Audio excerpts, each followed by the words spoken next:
Hi, everyone. Welcome to the Projickets, How to Identify When a Ticket Should Become a Project webinar here at Moovila.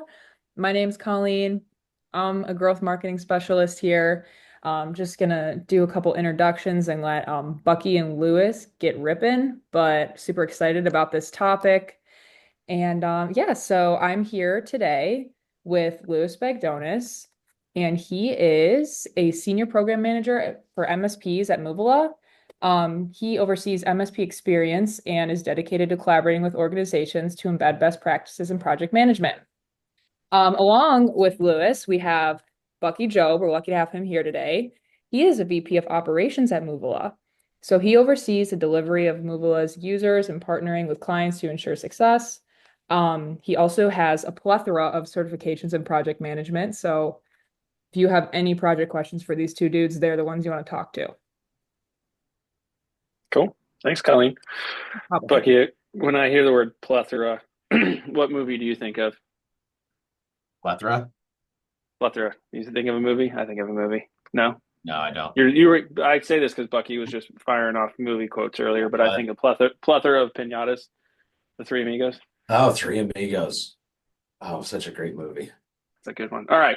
Nobody cares about that. I will. So our thing, keep things interesting is our fun facts. And Bucky, if you don't have a fun fact, that's fine. I've got mine today. And I'll quiz you on it. Bucky, do you know where the saying "the cat is out of the bag" is from? I would assume 18th century naval history, since you just said you read a book about that. Nope, it's not No, about that. okay. I do have a lot of facts about that right now. So if you want No, I don't about know like what. where the term "knots" came from, but no, "cat's out of the bag" was from livestock trading when people would sell piglets to people, and then they would, when the customer wasn't looking, they'd pull the piglet out of the bag and put a cat in the bag, and then when the cat was out of the bag, then they saw that they got a switch on them. So that's my fun fact for today. And enough of that nonsense. What we are here to talk about, right? Projickets. So I would say Well, that first this, define a Projicket. well, yeah, So that's kind of a coined phrase that we use internally around here. So yeah, yeah. I was gonna say, so we get asked a lot of the same questions, and I'd say one of the top questions is, how do I know what is a project and what is a task and what is a ticket and what is a step and what's the right balance of those? And we heard this term Projicket a couple of years ago, and it was from an existing customer or partner that was using service tickets and their PSAs to manage their projects. And it was a separate project board, and it was called Projickets because they didn't want to use the project module, so they were service tickets. I would say that's probably the most creative we've heard. We've also heard mini projects, small projects, micro projects, basically any iteration of the word small that you can think of, we've heard. But essentially, the concept here is, hey, I don't need to use traditional project structure and work breakdown structures and work plans and the project module in my PSA. I'm just going to do a different type or a different category of service tickets, and I'll manage my projects out of there. So what we wanted to talk about in today's session is why that does not work. We'll also talk around a little bit, what are some reasons that we see people doing that? What are some reasons not to do that as you maybe look to move from more of just a one big service ticket, bucket? What are some early things that you can think of? So, Bucky, I'll give you a chance. Any other initial thoughts on the concept of those Projickets? no, I think we do see it with a lot of customers, and I think there's a couple reasons. It's I think one of the biggest reasons is they don't have the tool set or the training to truly, build out well-structured projects or have the processes or the methodologies in place. They're growing, they're maturing and managing their projects. Or they don't, they don't have the tool sets to actually build out a well-structured project plan, manage that timeline, sign out that work and things like that. And then I think the most common reason, why I see it with customers, and it's not necessarily I'm managing it in one ticket. It may be uh, a pretty good sized project with only three tickets in it. And really it's this thought that well, we move really fast. So we don't have time to plan stuff out. We're going to simplify it, make it easier on everybody. And that actually creates a lot of risk. And, in my mind, I mean, by bucketing a lot of work together in one ticket, it creates more complexity in actually managing and tracking that project, especially as things change. So, Yeah. Yeah. Yeah, a lot of complexity. And what I also see more often than not is when people use that model and hey, it's just going to be a small project, only, 8 to 10 hours. Those are the worst offenders where ultimately they become 20, 30, 40, 50, 100 hour projects. I'm going to pause real quick. Colleen, I don't know, we've got a hand up. I haven't seen that before in our webinars. And we love questions. So throw questions in the chat or throw them in the Q&A. Colleen, if you just see what question Christine has, then we'll make sure we answer those. Sure, I'll let her So talk. awesome.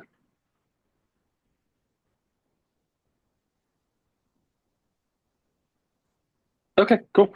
Yeah, Christine, if you have a question, feel free, let us know.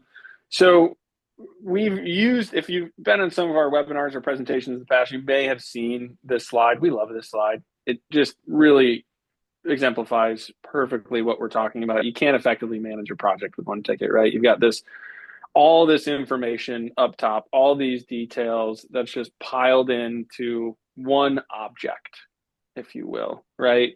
And there's no way to see and sift through all that information before it's too late and before your project's off the rails and it's over budget and it's over timeline and people are tired of doing it and the customers are frustrated with you. So, it just, again, goes to show that it adds to that complexity, right? If you need to find something that happened early on in the project, you've got to go into this one object and bury through to look for it. Bucky, oh, I was go just ahead. saying, yeah, you gotta dig through the notes. And more commonly what happens is, using this image, this truck's going down the road, something's happening. And usually what happens is that project manager, the project coordinator ends up having to, call the person responsible, the engineer that's working on it, or is getting calls from the customer, what's happening with my project. And then, it creates inefficiencies because you almost have to have a conversation or you have to stop work and you have to go and dig through everything to see what's truly happening. So this thought of, hey, I'm going to make it simple. I'm going to make this project simple. So we're just going to get it done and we're going to move fast. Actually, just, can create restate it, a lot of problems. Yeah. Yeah, and you mentioned it earlier too. What are the reasons we see people doing this, right? And I think the number one is it's just people say it's just easier, right? It's just easier. Our engineers aren't going to want to put time against additional tasks or tickets or whatever you call them. They just want one bucket to throw their hours in. But I can also sit there and argue that if you build a good plan and you can tell your engineers or your resources when things need to happen and when they're due, that's even easier for them to go, oh, go into my today screen. This is what I'm working on now. Let me update this ticket, move on to the next one, right? Instead of having to go and sift through a big giant thing, like, where was I working on this project or that one? So, it can get out of hand really fast, really fast. So as we talk about moving from the Projicket or the micro project, the small project, into a full-blown project, if you will, within that project, you're going to have your tasks and your tickets. And what we have here is, as you think about those pieces of work, what are the key elements of it? So Bucky, I'll turn it over to you here, just to start to give an overview as people look to move from that project to that project. What are the first items to think about as they're dividing and splitting up that work? Well, I think one of the first things that I always, coach on or something I've done in the past is, it's kind of it's a tendency of a project manager because we get in our plans and we plan things out that a lot of times we want all this detail so we can manage it and things like that. And then the other side of the people doing the work is like, just tell me what I got to do. Like, that big ticket so I can just get it done. I know what I'm doing, things like that. So, really, one of the things that I always suggest is getting your stakeholders involved, getting the resource or the engineers that are doing the work involved to go, hey, let's break this work apart into, manageable chunks, really things that make kind of common sense. And then how do we define it? I mean, we need to, what is the task? What needs to be completed?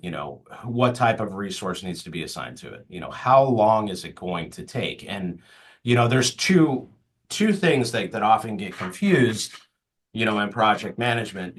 When we think tickets, working with our MSP customers, everything is done in hour increments. They're like, well, this task is going to take 2 hours because that's the budgeted time. But there's two things that we need to think about when we're building out a project plan. Of course, that effort that's involved, that budgeted time that we need to track towards that work, but also how long are we going to give the resource to get it done, or the work window, or the duration of that task? Because really, that duration is going to determine, are we going to give them a day, 2 days, 3 days? Even though it's only 2 hours of work, but knowing how things actually get scheduled or worked within the company, we need to give them a certain amount of time to get it done in. And that really would drive your timeline. So you have to think of it at those two kind of horizons. How long are we going to give the individual to get the work done so we can plan the timeline of the project, but then also how much effort is going to be involved so we can either, make that part of our scoping and our budget, schedule that task and then actually monitor that budget versus the time that's committed to it. So we have to think of it those two kind of areas. And then, as we're thinking about this, this work that we're planning, this work package, are there things that have clear dependencies on it? Are there things that we'll be waiting on before we can start this? Are there downstream activities that can't start till this is completed? So, I think there's a kind of, we can get into a, Louis had to kind of back me off this because I'm like, oh, we should go through training on, how to create a work breakdown structure and then how to define a work package and things like that. But I think there's some real common sense things here is as you're talking to the individual that's doing the work, what makes sense to do in one sitting? So you don't have to split that work apart. So, the worst thing that could possibly happen is like, I've got this ticket, this piece of work that I'm trying to get done, but I've got to schedule it on multiple days in different settings in this order. Well, to me, that's very clear, indicator that those different pieces need to be broken into separate tickets or tasks. So, kind of some rules of thumb around this. If I think of, kind of a project management best practice is no project task or in this case, a project ticket should be less than a day, for a duration, so you're going to give them at least a day to get it done. Doesn't matter where on that day it falls. And then it shouldn't be over 30 days because anything that's 30 days long, there's too much variables in that. And that's like kind of a project management one. But if I start thinking of MSPs and the way, you all manage your projects, I mean, they're the urgency around this and really how fast projects, flow through, we should probably cut that down to maybe 2 weeks, a week.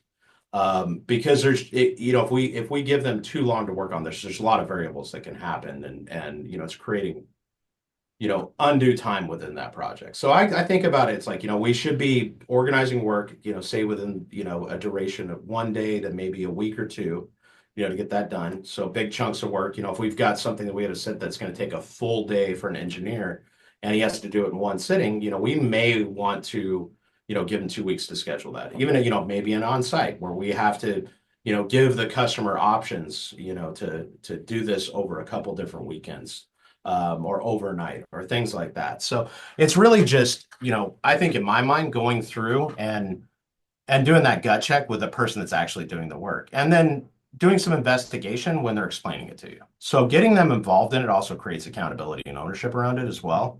Some other things to think about, anything that is less, from a budget perspective, is probably less than like an hour or a half hour should probably be combined with something else. Because you don't want to have to go in and say, Louis, I need you to work in 15-minute increments on your calendar. Like that's just we're getting down to micromanagement at that point. That being said, there's always a caveat, unless it's something that is, is kind of a standalone thing, like a milestone or something like that, or a cutover or something like that that is only going to take a few minutes and has to be scheduled. Flipping that switch, right? Like, Yeah, hey, flipping that we're switch. cutting it over, like we're flipping that switch, right? Yeah. Yeah. But there's usually monitoring things that go along with that. So it's a 15-minute task. But Sure. the other things to think about is when we're thinking about a task or ticket, is can there be a clear owner of that? So if we're, piling in this work to a ticket, if there's multiple items in there that can be assigned out to different people's, and kind of follow me on this thread here. If someone goes out on, they get sick, or an escalation happens and they get pulled into something else, if it's all this work is in one ticket and there's been one person working on it, and then all of a sudden needs to shift to somebody else, that ramp up and ramp down time, going, where are they at and what was this, what was that, instead of just having that ticket or that work package that can just be, assigned to a similar resource to make sure the project stays on schedule. And then, and I kind of hinted to this, I kind of talked about this, the elements around that task is it dependent? Are other things dependent on it? Is it a trigger for multiple things downstream? Are there multiple things that trigger it? Things like that. So, really thinking about, the relationship of the work in the overall project. So, that will help you kind of define what should be broken into separate tickets or tasks in that project. Yeah. And just one quick note. I keep saying tickets and tasks, a lot of it, depends on what type of system you're working in. When I'm using that ticket and task, I'm using that interchangeably as a project ticket. So yeah, a body of work, right?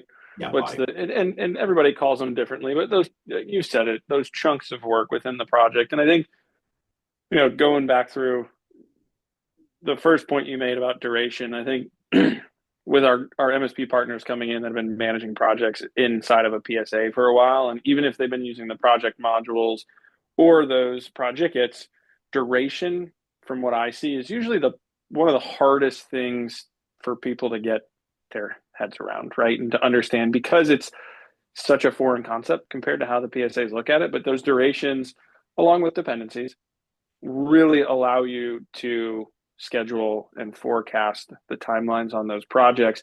And to your point, Bucky, right?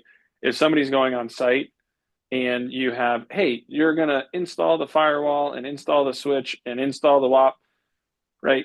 If an engineer goes into the office at the end of the day, or, they're updating their work, they're like, I don't want to go and update 3 different tickets. Now, I could make the argument on network projects like that, you might need to make sure to keep those things separately, right? Or maybe, hey, it's an on-site install ticket. Within that ticket, you have your steps or to-do items or checklists or tasks. Everybody calls them something different, but it's your list, right? You're saying, yep, I did the firewall, I did the switch, right? To Bucky's point, collaborate with those resources, who's doing the work, and understand that at the end of the day, they don't want to go. They've been on site all day. They've been doing their work. They've been having to deal with customers, right? They don't want to go and be like, oh, well, this ticket I worked on from 9 a.m. to 9:15. This one I went, like, make it easy on them. What's realistic, right? But also, you need that level of detail to be able to plan things out. So duration is one that I always tell people as you're getting in there and you're starting to move from Projickets to projects, and you're building out your tickets within that project, multiple tickets, the 3 things that I always recommend to just work on setting on all of your tickets are work estimate, budgeted hours, your durations, and then your dependencies. If you can just start with those 3 things, that will make your life a lot easier than it's been managing projects out of one ticket. Well, I mean, there's a simple thing, it's, we use this internally a lot, your duration and your dependencies determine your dates for your project. Yep. Because that will, drive that project plan. I wish there was a kind of a rule or a formula that could say, well, I've got this many budgeted hours. This is how I should set that duration or work window. Yeah. But it's really, I mean, first off, it's organization specific. Are you, do you have, shared resources across the service side of the house or the project side of the house? Oh, well, we have project engineers that are dedicated to projects. Okay, well, what does your backlog look like? We've got a big backlog. We're running a ton of projects at one time. You're going to have to increase that work window to run those projects in parallel, to actually fit that in and do that, kind of resource Tetris. And then you alluded to this as well as what type of work is being done. I kind of said this too, is like, do we have to go on site and we have to coordinate? So we need to give a big window of time to our customer. So we make sure that everything's lined up. So we, hit that cutover date or flipping that switch date. Yeah. Yeah. It's, I have seen people that say, hey, we don't know where to start with duration. Everything's been in one ticket. We don't know where to go. So I have seen some people say like, hey, if the budgeted hours are 4 hours, for every 4 hours of budget, assume a day and a half of work, right? Just depending. And to your point though, I mean, that could vary so widely, because if customers are involved in that work and you need to get information back from them and you're relying on their users setting up MFA and whatnot, that duration could expand massively, right? So just have the conversations internally, right? As you then move from the service ticket and you're building that work plan, bring those stakeholders in, bring who sold the project, who's going to work the project, and say, all right, let's build this out. What seems fair? How long do you think you need to do it? And understanding and explaining to them, like, all right, if I give you they're like, oh, well, it'll take 1 day. And you then say, okay, well, if I give you a duration of 1 day, and this is going to happen next Friday, if that doesn't get done on Friday, it is late, right? And Monday morning when we come in, we have to adjust our entire schedule because you didn't get that done on Friday. If you say that to people, I've seen a lot of people go, oh, well, maybe we should add a couple extra days in there just in case. Happens all the time. Absolutely. All the time. So go ahead, Bucky. Yeah. Well, I was just going to say, it's a simple question of going in and going, hey, we got this piece of work. It's going to take you this long. How many days do you need to get it done given your current workload? Yeah. Well, it's only going to take me a day. Well, your current workload, so you could get it done tomorrow? Oh, no. Like I need 3 or 4 days to kind of figure that out. Okay. Yeah. So there's your work window. There's your starting point. Of course, as you start building out, standardization around your processes, your methodology, this is where postmortems and project closure activities come in to kind of tighten that up. But yeah, and I'll say too, we're talking a lot about duration. Work estimate also, you need to be mindful of. We've seen some people that as they go to start splitting that work up, right, from a project to a project, multiple tickets, they'll say, okay, we sold a firewall, right? Let's just split that into 2 tickets. We sold 20 hours. Let's assume that the config is going to be 10 hours and the install is going to be 10 hours. We'll just take those 20 hours and we'll split it in half. Seen a lot of people do that, and then I've seen a lot of people like, why are we so far over budget on install? But then you look at your configs and you're so far under budget on configs, or vice versa, right? So just keep an eye on those things, right? Is it truly, if you're going to, as you start breaking out those hours and splitting it between multiple chunks of work, is it a 50-50 split, 60-40, 70-30? And it doesn't have to be perfect, right? Just, again, collaborate, get that feedback, figure out what that good breakdown is for your organization, and then just keep an eye on it. And Bucky alluded to it. When you're doing those project reviews and those project closeout, take a look back. You're fresh on that project. It's in the front of your mind. And you can say, okay, I think moving forward, let's go ahead and update this, right? And then, not the topic for today, but you feed that back into your templates, right? So you update it at the end of each project so that on that next project, that split is more 70-30 compared to the 50-50. And as we get into this mindset of determining methodology and doing continuous improvement, if we bucket a bunch of work into 1 or 2 tickets, having that detail and being able to go back and seeing what went well, what went wrong, it's hidden. So and that'll be, and I'm sure that becomes very evident if you're managing projects like that today, those are hidden factories. We don't know what's going on under the hood until we go dig in. And that becomes apparent, while you're managing the project, and then also when you're trying to do improvements in the future. Yeah. Yeah. And as you get really good at this and understanding your durations, your work estimates, dependencies, right? Start with those 3. This who's going to do that work, as Bucky said? Is it multiple resources? Is it one resource? Most people typically know, it's going to be this individual or that individual. But as your organization scales and grows and you add additional resources, what we like to then go into is, as you have figured out what's that good breakdown for you from the Projickets to the projects, what's the extra credit that you can build into your work plans and on your tasks, right? And what are the things that are going to allow you to then potentially automate in the future, going to allow you to get more detailed and better historical review? And some of those different items are then going to be, what are the skills required to do this work, right? Kept this one pretty simple. We're going to install and configure equipment. We probably should have done a better job splitting up that task based on what we're talking about. If I'm being honest with you, config and install should definitely be two different tasks. But what are the skills? Firewall and switch, right? Who's advanced? Who's basic? You've got a large pool of engineers.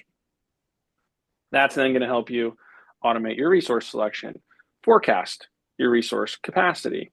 And then at the same time, cost is important, right? We talk about it all the time, margin, profitability on projects. It is just so much lower than it should be across the MSP industry.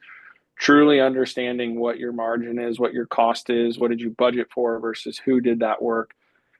That's when you start to get really, really, really, really good. You can look to automate those financials. And then also, as you talk about billing methods, and again, I know we're covering a wide array of topics here, but that's then when you start to think about, T&M projects versus fixed fee projects versus how do we break this down typically? I mean, this can just go on and on and on and on. And as I'm saying this, I do understand that it can feel overwhelming. So just always bring it back. Work estimates, durations, dependencies. Well, and the one thing to remember is you take it back to this ticket. Each one of these is a building block to the project. Each one of those projects is a building block to your portfolio.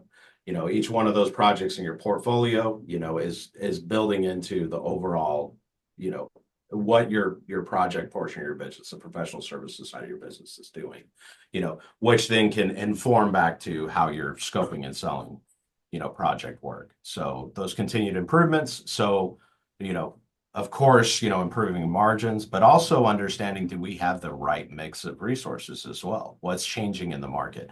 If we can start identifying down into details what's needed on these projects, both from, a time, a cost, and also a skill set, we can get better about, responding to what our customers need, what the market needs. Yeah. Yeah. And I do need to throw this out there. You can go too far, right? So we're talking about going from one bucket of hours and starting to break that down. There is a cliff on the other side of this that you can fall off of. So you can break this down. And as what we've said, right, is how many tickets for a resource to update. There is a point that you can have way too many tickets, way too many tasks, and it makes it impossible to manage, right? Where I have no idea what's going on. There's so many different tickets. I don't know what people don't know where to enter their time or what they're working on. So there is that Goldilocks sweet spot on this.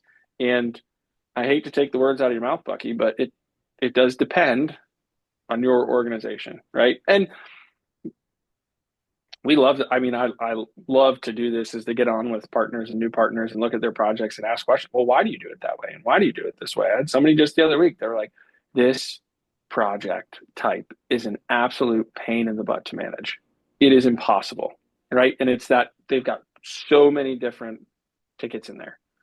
And then we go and we say, well, let's work on it. Let's clean it up. And we start, well, can we consolidate this? And then they'll go, well, we do things this one way. And you'll go, hold on. Didn't you just tell me that this is impossible to manage? Right? So really it is going to depend on your organization. There is that sweet spot, but it's somewhere in between, right? You can go too far. You can fall off on the cliff. So I don't want y'all to hear us and think that we're like, we want you to be minute, finite, all the way down, down, down. We manage all of our own new customers through project plans. We are always interacting back and forth internally. What do we think about this? What do we think about that? Well, these two things really get consolidated into one meeting, and this is that, right? Just keep that feedback loop going, right? And figure out what works best for your organization. But there's a balance here. It's, yeah. It's that, burden of administration versus value. So, And that may shift over time, as you mature, as your company matures, as your projects change, things like that. And it may vary per project. Um, you know, Something I've seen over the years is, we've got, all different, oh, we got a trained project manager. Well, a lot of project managers, good project managers, personality type. And sometimes you'll get people that are very analytical. They want to break it down. They want to live in their plans. And then, on the other side, we'll get the people that are, oh man, they're great with customers. They're great with engineers. Well, they're never working the plan. They're out talking to people all the time. So, it's finding somebody that balance that can control the communication, but also work a plan, influence things like that. I think what the biggest lessons learned that I've had over the years is, and we've mentioned this several times already, is bringing everybody together that's involved in the project, taking that time to build out the templates, to think about how the work goes by bringing in the people that are doing the work, the people that are selling the work. And then if possible, one of the biggest, wins you can do is a part of your projects and, within reason, a good sized project, you should have an internal kickoff to confirm that timeline and confirm the work that's being done. So everybody's on the same page and working towards a common goal. So the more you get your stakeholders involved, of course, within reason, the more accountability and the more ownership they have in it. You don't want to, be burning, hours and hours and hours, when you could actually be doing billable work. So it's always a balance. So You were going to say it. You almost said it. I see you trying to switch from it depends to a balance. That's very, I mean, and I think part of that too, those stakeholders, what does your customer expect? Right? Do they expect a weekly status report? And if they expect a weekly status report, you're going to say, well, here's this giant thing, and here's some of the things we think we did last week, right? If you've got that plan, you can say, yep, last week we finished the config. We're still on schedule to come on site on Thursday install, right? What are those customer expectations? What are you going to have to present to them through that project? And as Bucky said, you've got that internal kickoff to work through a lot of this. And then that external kickoff too, you can get a feel for what does that customer expect. Also, if it's an existing customer, you've done projects for them in the past, hopefully you already have that understanding. What do they expect? So, some of the pain you might be feeling if you're running things as Projickets, right, is we've touched on all this, right? Unmonitored, poorly structured work plans. You're having problems communicating internally, externally. You essentially don't have dates. You're just living and dying by when's that next scheduled work on that ticket. You don't know how much work you have left and when you're going to be scheduled to finish this. And then capacity conflicts are coming up all the time, right? Because you can't forecast out those hours. And of course, this all leads to you're not hitting deadlines for customers. As Bucky alluded to, right? If you've got to throw an additional resource in there and they've got to figure out what they need to work on and where this other person left off, that's inefficient for anybody, right? You're burning hours that could be billable trying to figure out what's going on. And then, at the end there and at the bottom, it's impacting delayed revenue, right? Cash flow for your MSP, depending on how you're billing for your projects, lower margins, all that stuff that is extremely important. And then with that pain in those projects, it's, again, and a lot of this is repetitive, but you're using intuition to answer all of these things, right? And I bet you a lot of you probably know it, right? Just because you're detailed, you're project managers, you're in your project, you have a feel for things, but it's a lot easier to communicate and your life becomes a lot easier when you can just pull up your project plan and pull up your reports and say, yep, here's where we're at on this, here's where we're at on these, instead of having to, everybody's relying on you. They're coming to you to say, hey, Bucky, where are we at on this? And you're the only one that knows it, right? Because they can't go into that project and see where it's at and get the information for themselves, or you can't flip that report to them. They're having to come to you, waste your time, ask you. I think it's a big quality of life thing for project managers as well, right? absolutely. I mean, it used to be kind of that running joke is, the project managers make good firefighters, it's firefighting is what it is, I mean, Yeah. that shouldn't be that way. We should be fire inspectors, I mean, really, truly going in and planning and then monitoring. Yeah.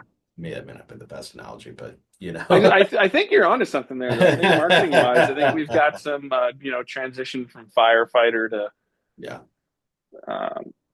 park ranger, maybe. I don't know. I No, don't know. no, I don't think so. We'll take that one offline, and me and my Yeah, analogies, I kind of throw them out there and see what sticks. So I was gonna say I teed you up perfectly for the curse analogy there. oh yeah, I know. I've been trying to change it up a little bit, but the curse of competence. So Yeah, the dead. So that's I mean, when I talk about the project managers, being firefighters, the good project managers, curse of competence, they're always on top of it, things like that, and they keep getting assigned more work, and generally those types of individuals, and you see it, I mean, regardless of the role within the business, you see those people, and then all of a sudden, they don't complain, they don't, we don't have the data to say they're overburdened, that quality of life thing, and then next thing they move on. yeah, You're generally not the ones that complain. So, and they keep getting loaded and loaded and loaded and loaded upon. So, yep. yeah, it's my curse of competence. Curse of competence. It's a good one. So, a lot to think about, a lot to take in, right? And then again, here are just some guidelines, some recommendations for you internally within your organization, right? What should you consider a project, right? Items outside of normal scope of services, multiple resources, multiple days. Some people look at it greater than a certain dollar amount or greater than a certain number of budgeted hours. I would say, Bucky, I've seen the most people in the industry do this around the number of hours. I would say a lot of people will say, hey, if it's under 20 hours, then run it as a project. Again, got to be careful, right? I absolutely agree. There's probably some things that are a little bit more automated, like new workstation setups that, it just depends on, is procurement involved? Is it one person that's doing it? Do you can knock them out in 8 hours? Or you having to go on site? All that sort of stuff. On site, remote, another thing to take in mind here. But, again, it's just what works for your organization. But I'd say hours is probably the most common I've seen. Well, and this is an important point. I don't want to, gloss over this, because you said something that's really important is, I mean, it's really coming up with that project definition. And Yeah. we're sitting here, this whole conversation has been around, hey, you've got to break this work down. You got to break this work down. Not always, I mean, there are, under a certain amount of hours, a certain type of project, like you said, automating, just doing a workstation or an install, a change in configuration. It's outside of maybe the scope of their managed services, but does it need to be a full-blown project? No, of course not. Do you need to do an internal kickoff? No, you need a ticket.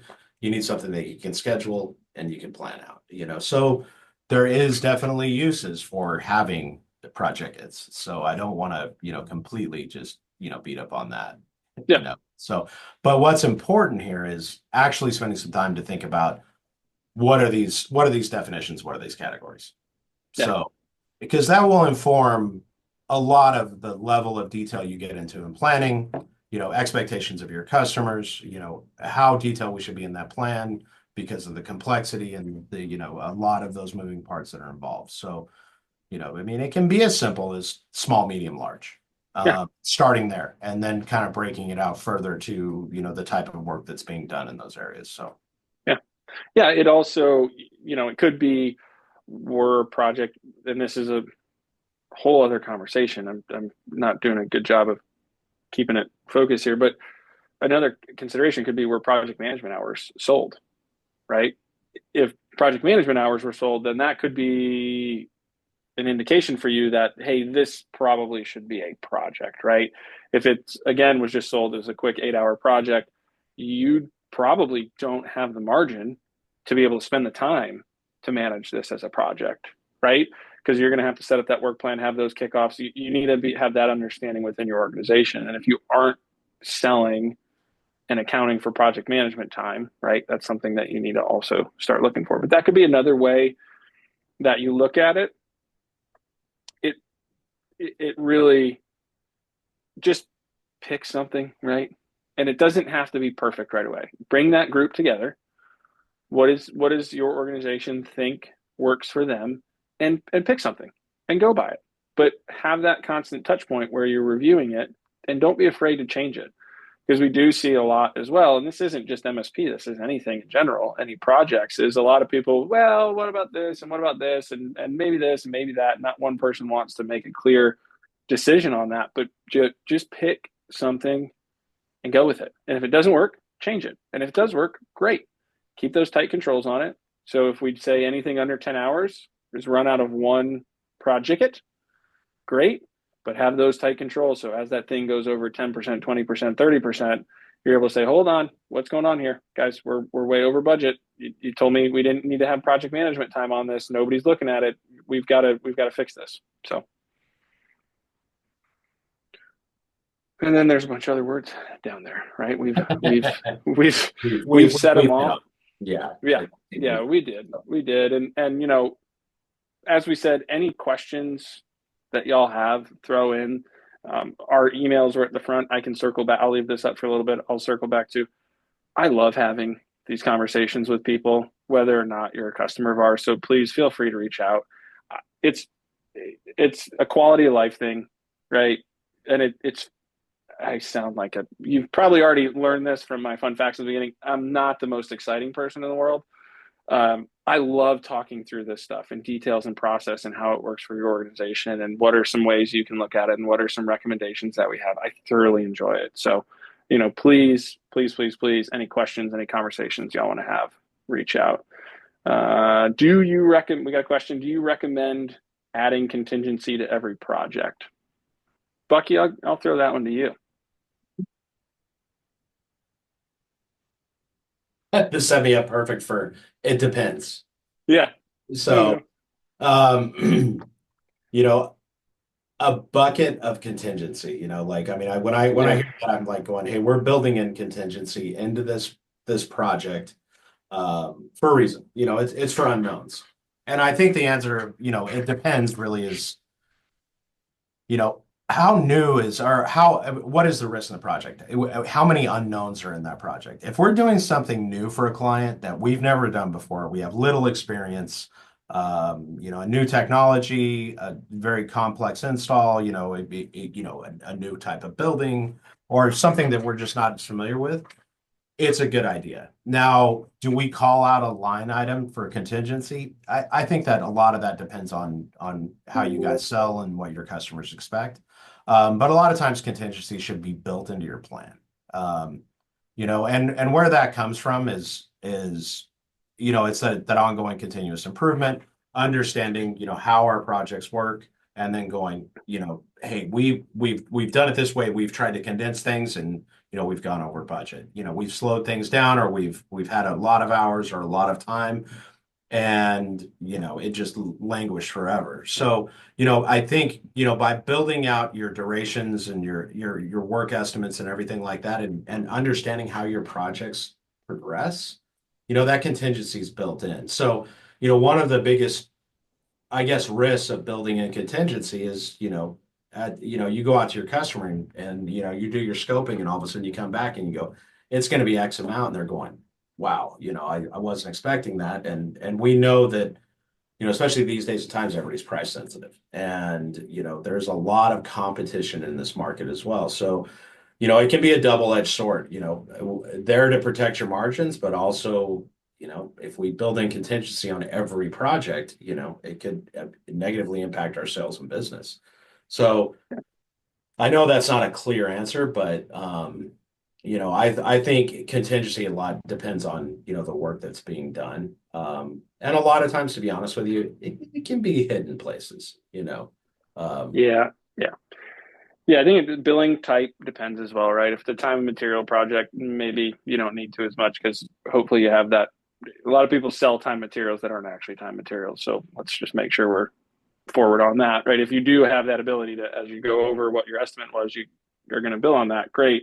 If it's fixed fee, probably you want to throw some contingency in there. And to Bucky's point, it depends on what your customers are used to seeing in your quotes. If you're just giving them a dollar item or a dollar amount and they sign off on it, then a lot easier to do. But if you're giving them a breakdown of hours, right? What I would just recommend, and I've been talking to a lot more people about recently, is be careful on contingencies and discounts.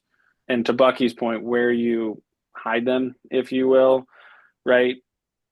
If you're giving a discount, I don't want to see my hours reduced because it's still going to take the same amount of time. I would rather see my bill rate reduced, knowing that I'm going to collect less margin on that project, but it's still going to take the same amount of hours. I would lean the other way as well too, is if I want to build a contingency and maybe I just throw that bill rate up 10, 5, 10, $15, right? Absolutely. I still want to track against the same quantity of hours, but my contingency is built into my dollars and into my margin. So.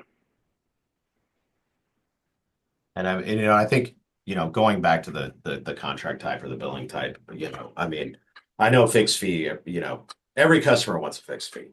But if you're not secure on how that project's going to run, and you have a tight methodology, around whatever you're doing,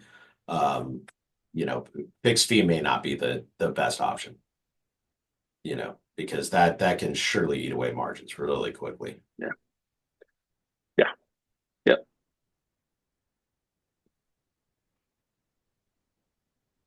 Cool. Any other questions?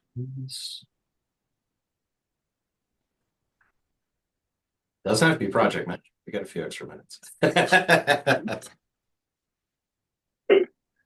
Well, hey, Like a feel free plan. to send any other questions in the chat. We're still here. In the meantime, I will tell you super quickly about next month's webinar. It's going to be on maximizing project profitability and streamlining milestones and billing with Halo and Moovila. So we're going to have Morgan from Halo next month with us. He's going to be having a chat with Louis about that good stuff, increasing profitability. All right. One more thing. Into that topic. Yeah. Our last conversation was kind of perfect lead into the next month's webinar. So it goes into profitability, right? It's just it makes my skin crawl. And people are like, I don't know. We don't have a target margin. I'm like, oh God, you gotta have something to budget against. So no, I think that'll be a great one, right? Our Halo integration is newer. I mean, we're probably already coming up though on a year and a half, at least I'd say by now. But we've got some partners doing some really slick stuff, tracking profitability between Moovila and taking advantage of the run books and the workflows over in Halo as well. So that is definitely going to be a great one. Love it. We're also going to send a survey out after this. So if anyone has any like topics that you're just thinking, I would absolutely love to see this on a webinar. Please fill it out, put it on the survey right after we hop off here, and maybe you might see that pop up one of these months coming up. New topic. And if you just want an hour of fun facts, we got you covered, right? Dad jokes are played out. We need knowledge. We need fun facts. We need knowledge. So great stuff. Cool. All right. Well, if we have no other questions, I think we wrap it. Awesome. All right. Thanks everyone for your time. Keep an eye out for that survey afterwards, and I will be sending the recording over email in a couple days once we turn this webinar into on demand. Perfect. Have a great weekend, everybody. Thank you. Thanks, Colleen. Thanks, Bucky. Everyone. Thanks, Ass. Bye.